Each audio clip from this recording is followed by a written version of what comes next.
my biggest takeaway last night was another reminder at how criminally underrated Isiah Thomas has become by the younger generation and by the analytics generation. Isaiah's raw numbers, counting numbers, or even advanced stats will never do him full justice. He was on a team with 0 other elite offensive players, and he had them potentially 1 sprained ankle or 2 Kareem Abdul-Jabbar free throws away in 1988 from a three-peat. He was up against super team after super team. The Lakers with Magic, Kareem, and Worthy. The Celtics with 4 Hall of Famers, 5 if you want to throw in Walton. Jordan's Bulls, and he had them going toe-to-toe year after year with those guys, including a period of time where they were the best team in the league, and it all centered around him. We focus on the defense and the toughness, but none of it plays without Isiah. And you could see it a little bit in the doc. I saw it a little bit firsthand when about a year ago, I had said on the show that Steph Curry now was the 2nd greatest point guard ever behind Magic. And Isiah came on the show, and I think it was off the air. He's like, so Steph's better than me? How's Steph better than me? Because he understood what I think a lot of people don't, which is you can't just look at the numbers. And Isaiah's contribution to winning and putting a roadblock up, ending the Celtics and pre-Jordan is very, very important. My other takeaway, Broussard, was this. I remember watching you on television. I don't remember exactly why this came up, but it was a couple months ago, and you said something along the lines of, nobody got championships on Jordan's watch. And I just remember I was watching this, and I'm like, well, it seems like a lot of people did, though. Like, all the Magic, Kareem, and Worthy, they all got titles. Obviously, Bird and McHale and Parrish and Walton, they got titles. Isiah and those guys got titles. Akeem and Clyde got a title. I know we're not allowed to count the Wizards years, but then you'd have Duncan and Robinson and Shaq and Kobe. So, no, it didn't happen. Of course, it didn't happen. So it's really just Barkley and Malone and Ewing didn't get titles. But it was just a reminder there were championships won from 85 to 98 that weren't those 6 Bulls titles. But my bigger takeaway, Broussard, was the greatness of Isiah Thomas. Okay, I must respond to this. First of all, the Jordan watch officially began in 1991. So that pre-91 was not the Jordan watch.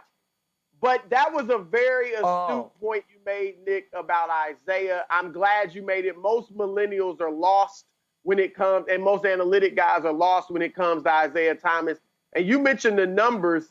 His numbers now, analytically, they may not be great, but Isiah Thomas joins Magic Johnson and Oscar Robertson as the only players ever to retire having averaged 19 points and 9 assists a game for their careers. Isiah also is the only superstar who can say he beat Bird, Magic, and Jordan in their prime. And to your point, Nick, he did it without another top 50 teammate, and Bird obviously had plenty of them. Magic had plenty of them, and Jordan had Scottie Pippen. So I'm glad you brought that up about Isiah Thomas. But my biggest takeaway was what made Phil Jackson great. And we saw that. And Phil Jackson has got to be considered the GOAT, I would think, among NBA coaches of all time.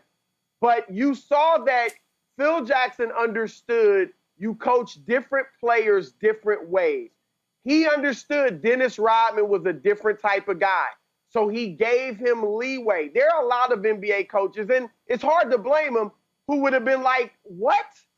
You got to go to Las Vegas in the middle of the season? Are you crazy? And they would have let their ego get in the way and not let him go. And maybe that could have ambushed the team. But he let him go, understood he was different, and then didn't even let his ego get in the way when Rodman didn't come back in the 48 hours that had been allotted. And obviously everything was fine by the way Phil handled that. But yet he had his non-negotiables where he was stern on them and would not budge. One being respect. He first meets Dennis Rodman at Jerry Krause's house and says, stand up and take off your hat so we can shake hands. So he wanted Rodman to give him the respect if he was going to be able to coach him. And then with Jordan didn't want to play the triangle. Jordan didn't want the ball moving all over the place. He wanted it in his hands, but Phil was non-negotiable on that. And it obviously helps them end up winning the 6 championships. So I thought you got a good glimpse into what made Phil Jackson such a great coach. I think it was also super interesting, Chris. Donovan Mitchell pointed out that Phil Jackson was the first one to institute load management. So I thought that was fascinating. Jenna, I wonder if this happened now, if a player had to go to Las Vegas, how it would be taken by the media at large. If a player had to go to Las Vegas, I have to. I have no other choice but to go. Vegas. Hey, Nick had to. Nick, I want to get your take on what Broussard had to say, because there was this dichotomy between the intense Michael Jordan and the seemingly laid-back Phil Jackson, just in his approach at least, that sort of zen-like. You saw that scene where they took their shoes off. They were practicing some sort of breathing technique on the floor. You know, one guy was so intense and one guy had different approach. And even in the beginning, they didn't gel, right? Michael wanted the ball. Phil wanted everyone to have the ball. What do you think about what you learned from Phil Jackson and how these two really found a way to make it work and be successful? Well, I think it is a vivid and important reminder that an enormous part of the Michael Jordan story is him linking up with the most successful, arguably, professional coach in any sport ever. Like, it is so hard to win championships in pro sports. It is incredibly difficult to win multiple championships. And now if we're talking about the handful of guys that have a handful of rings, you're talking about guys with 4, 5, 6 rings. What do they all have in common? The great player is married up for either a part of or the entirety of their championship window, an all-time great coach. Bradshaw had Noel. Montana, for multiple of his championships, had Walsh. Kobe, obviously, had Phil for all 5 titles. Shaq had Phil for 3 of his titles, Pat Riley for the other one. Michael had Phil for all 6. Duncan had Popovich for all 5. Magic had Pat Riley for 4 of his 5. It is basically impossible, if not unprecedented, in sports history to become. Jeter had Joe Torre, to become a guy that has more than 2 or 3 rings, unless you are married to a coach who is going to help guide you along the way. Because I think Wildes, I get your takeaway on this. I thought it was very instructive when Doug Collins went over the list of Michael Jordan accomplishments in his 3 years with him. He's like, well, he won a league MVP, he won an all-star MVP, won scoring titles, he won defensive player of the year. And then Phil Jackson walks in and is like, Michael, you're going to have to change. I think the vast majority of coaches in NBA history would not have been able to do that. But, Kevin, that obviously was exactly what Michael and the Bulls needed. So I just think it's an incredibly important part of the story. So I don't know if you're setting me up here, but I'm going to toss the ball back to you, Nick. Michael had Dean Smith and Roy Williams, and then he had Bobby Knight in the Olympics. Then he moves on. He eventually has Doug Collins and Phil Jackson. It seems like, and this is why I thought this was a wrestling move setup that you're setting me up for to drop an elbow on me, that the only great player who didn't have a great coach was LeBron James. Was that whole take a setup for me to toss it back to you? Listen, I didn't. Of course. I hadn't even thought of LeBron. I mean, I fell into that. I wouldn't try. Listen, this is a celebration of Michael Jordan. So I wouldn't want to bring up the only athlete in American history that trumps him. So I think it's unfair. But you do, Wildes. I hadn't thought of it, but Broussard, he brings up a good point. I mean, now that I think about it, I'm like, yeah, all the guys, I mean, even back to Russell with Auerbach, like all the all-time greats, they did have that one iconic coach along with them for either all or most of the way. It's a good point, Wildes. I hadn't thought about Broussard. I don't know your takeaway on it. But Is I that guess, true? yeah, You hadn't LeBron thought of hasn't it? had that. I must say it this. hadn't occurred to me, Broussard. Nick has made some unusually astute points today, so I'll give him credit for that.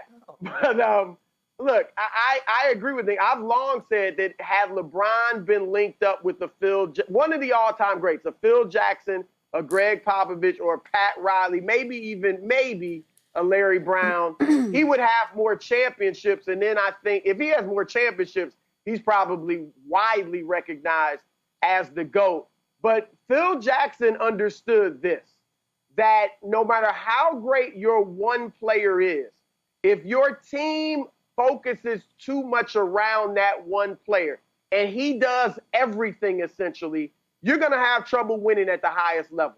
Michael Jordan, Nick mentioned the accolades he got under Doug Collins. How about his numbers? 1 year he averaged 37 points on 48% shooting for Doug Collins. The next year, 35.6 assists on 54% shooting. The next year, 32, 8, and 8 on 54% shooting. His numbers were astronomical and efficient under Doug Collins, but everything, Mike was doing it all, and they didn't win big. Wilt Chamberlain, when he won his 2 championships, he averaged 24 and 14 points a game. When he averaged 50 and 44 and 37, they weren't winning. Michael Jordan's numbers came down for him to win.